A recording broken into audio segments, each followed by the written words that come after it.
خوبصورت بن کے جاتی ہے, بناؤ سنگار کر کے جاتی ہے. میں بڑی ذمہ داری کے ساتھ کہنا چاہتا ہوں, یہ خوبصورتی نہیں ہے, یہ بناؤ سنگار نہیں ہے, یہ نعمت لے کے نہیں جاتی, یہ زحمت لے کے جاتی ہے. اور وہ عورت, وہ بہن, وہ بیٹی جو اپنے آپ کو اپنی طبیعت کے لیے اچھا بننے کے لیے بناؤ سنگار کرے, وہ اچھی نہیں ہوتی. ہماری اور تمہاری زندگی یہ ہونی چاہیے تھی کہ ہم طبیعت میں اچھے لگے یا نہ لگے, مصطفیٰ کی شریعت میں اچھے لگے. سنو, میک اپ, ایک میک اپ کا جو سب سے بڑا معاملہ ہے وہ ہے لالی. لالی ہے نا, اس کا نام ہے لپسٹک ہے نا, یہ لگتی ہے نا, اور جس کے ہونٹوں پہ نہ لگے اس کا میک اپ نظر ہی نہیں آتا. مگر میں آج تمہیں لالی کے تعلق سے بڑی قیمتی بات بتا رہا ہوں, ہو سکے تو دل کی تختی پہ نوٹ کر لینا. محبت سے بڑھ جھوم کر سبحان اللہ. رب کے بولو یا رسول اللہ, یہ لالی کیا ہے؟ اللہ کا عذاب ہے لالی, اللہ کا عذاب.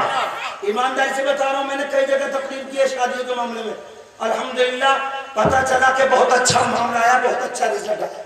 لالی کو دیکھو, جو لالی کو جس نے بنایا نہیں پوری دنیا میں, اس کے مالک کا نام ہے, فیکٹری کے جو لالی بناتا ہے اس کی فیکٹری کا مالک کا ہے ایمٹی گلیز. کیا نام ہے؟ Empty glazed. اس نے کتاب لکھی ہے اور کتاب میں لکھا ہے اس نے کہ ہم لالی کس چیز سے بناتے ہیں. ایمٹی گلیز کا بیان ہے کہ ہم جب لالی بناتے ہیں تو تمام دنیا کے جانوروں کی چربی پگھلا کے لالی بناتے ہیں. تمام دنیا کے جانوروں کی چربی پگھلا کے لالی بناتے ہیں. مگر اس کے آگے خود بیان ہے کہ تمام جانوروں کی چربی میں جب ملاتے ہیں تو وہ چربی پگھل جاتی ہے, کیونکہ انسان کے اندر گرمی بہت ہوتی ہے. انسان کی گرمی سے تمام جانوروں کی چربی پگھل جاتی ہے.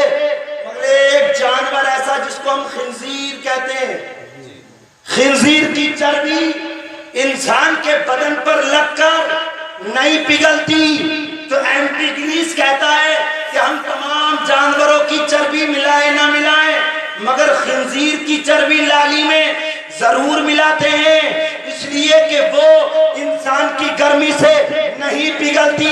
جب نہ پگھلے گی تو لالی ہونٹوں سے نیچے ٹپک کر نہ گرے گی.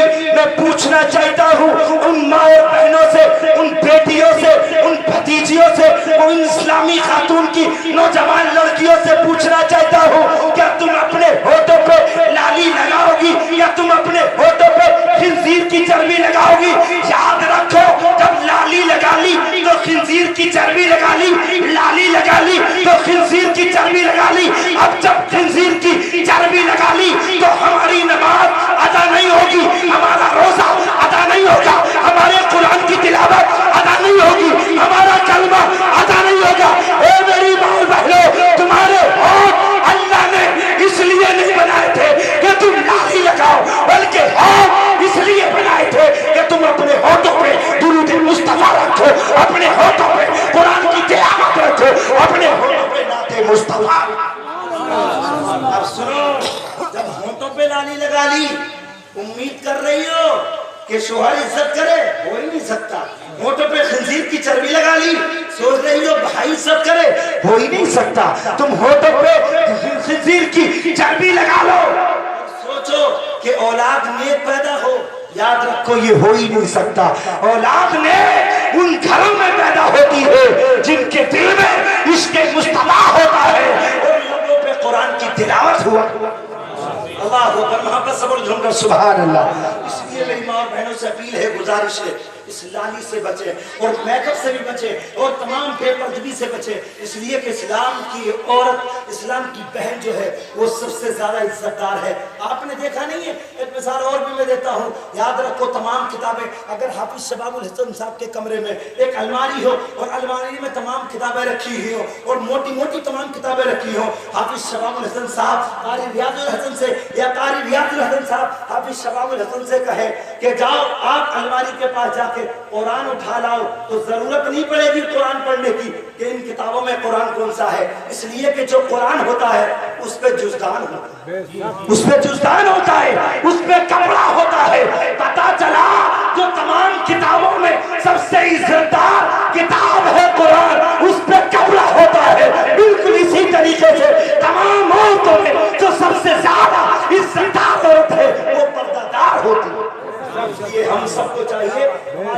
بہنیں پردے کا خیال کریں اور اللہ کو اکبر.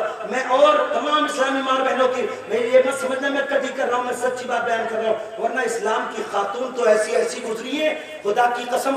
منڈلائی کے لوگ 2.5-3 لاکھ روپے خرچ کر کے حج کرنے کے لیے جائیں گے, پورے ہندوستان کے لوگ 3-4 لاکھ روپے خرچ کر کے حج کرنے کے لیے جاتے ہیں, مگر اسی آسمان کے نیچے اسی زمین کے اوپر ایک خاتون ایک بیٹی ایسی بھی گزری ہے جس کا نام رابعہ بصری ہے. واپس سمجھوں گا سبحان اللہ. وہ رابعہ بصری ایسی گزری ہے کہ جن کا درشن کرنے کے لیے خانہ کعبہ خود ان کے گھر چل کے آیا تھا. اللہ اکبر. یہ اسلام کی خاتون کی تاریخ ہے, یہ ہماری ماں اور بہنوں کی تاریخ ہے. ہماری ماں اور بہنوں سے گزارش ہے وہ دنیا کی کسی نچیا عورت پہ اپنی زندگی کا استعمال نہ کرے. اگر اسے اپنی زندگی کا استعمال کرنا ہے تو خاتون جنت فاطمہ الزہرا کے نقش قدم پہ کرے. اپنی زندگی کا استعمال کرنا ہے تو رابعہ بصری کی زندگی پہ استعمال کرے. واپس سے بڑھ کر سبحان اللہ. آخری لمحوں میں تقریر ختم ہے اور اس کے بعد میں ایک بات بتانا چاہتا ہوں. اگر میری ماں اور بہنیں چاہتی ہیں کہ گھر میں بھائی بھی عزت کرے, باپ بھی عزت کرے اور شادی کے بعد شوہر بھی عزت کرے, تو ایک نسخے پر عمل کرو. واپس سے بڑھ کر سبحان اللہ. تم خدا کی ہو جاؤ. کیا خدا کی؟ ارے بولو خدا کی ہو جاؤ, شوہر خود تمہارا ہو جائے. تم زبان درازی سے, ضد کرنے سے, منہ کے بولنے سے شوہر کو کنٹرول میں کرنا چاہتی ہو, یہ ہو ہی نہیں سکتا. اور اللہ معاف کرے کتنی گڑبڑ ہے ہمارے مسلمانوں. تم تعویذ لینے مرد جائیں گے 10, عورتیں جائیں گی 990. سچی بات کر رہا ہوں, یہ سرسی آپ کے قریب نہیں, سرسی ایمانداری سے لطیفہ نہیں, سچی بات. ایک عورت آئی اور آ کے بولی میاں, میں بھی بیٹھے ہوتا اتفاق سے ان کے پاس میاں کے پاس, بولے میاں کوئی تعویذ دے دو. کوئی ہوا کیا؟ بولے بہت مار کرتا ہے, گھر سے آتا جنگل سے آتا, گھر میں جب بھی آتا مار کرتا. میاں بھی بڑے چلاک تھے, انہوں نے ایسے قلم لیا اور قلم لے کے لکھنا شروع کر دیا, تعویذ بنایا اور دے دیا اور کہا نسخہ سنو نسخہ. وہ تعویذ دیا اور تعویذ دے کے بولے میاں کہ دیکھ تیرا شوہر گھر سے باہر سے جب گھر میں آیا کرے تو دانتوں کے نیچے چبانا شروع کر دیتے, چاپتی رہنا اتنا چاہے گی اس کا غصہ ٹھنڈا ہو جائے. بالکل تجربے کی بات ہے. اب وہ عورت لے کے چلی گئی. میاں نے مانگے تھے 1100 روپے کہ جب کام ہو جائے تو 1100 دے جانا, ورنہ میاں بھی بڑے حالات اللہ معاف کرے بڑے گڑبڑ ہیں, پہلے ہی اکٹھے کر لیں, میں نے معاف کرے. بہرحال انہوں نے کہا 1100 روپے. وہ کچھ دنوں کے بعد 8-10 دن کے بعد آئی 2100 روپے لے کے ایک جوڑا لے کے, اور میاں نے مجھے بلا لیا. بولا آ جاؤ, وہ جو معاملہ تھا وہ ہماری خاتون جو تعویذ لے گئی تھی ہم سے وہ آ گئی. ہم پہنچے, ان کے بیٹھوں میں بیٹھے. اس کے بعد بولی کہ میاں تم نے تعویذ ایسا دے دیا, اللہ کی قسم اب تو بالکل کچھ بولتے ہی نا, بالکل کنٹرول میں آ گئے. میاں خوش ہو گئے. ہم نے سوچا یار یہ تو فارمولا اچھا ہے, یہ تو ضرورت ہر جگہ پڑے گی. میں نے کہا میاں مر رہیں گے تو اس کام کو کون کرے گا.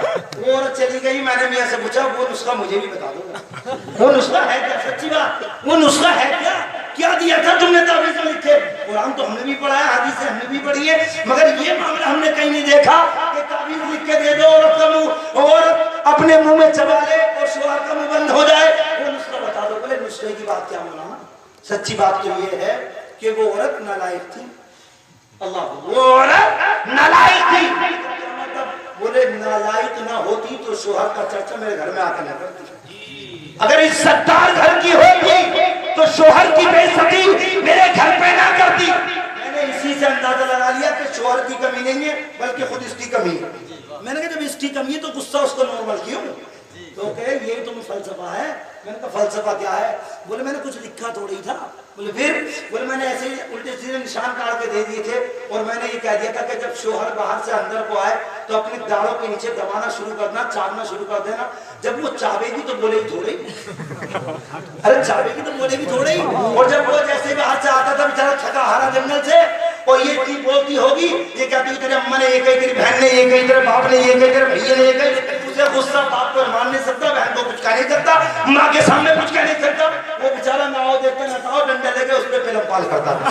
اب جب یہ بولے گی نہیں تو اسے غصہ آئے گا. ہے سچی بات. اس لیے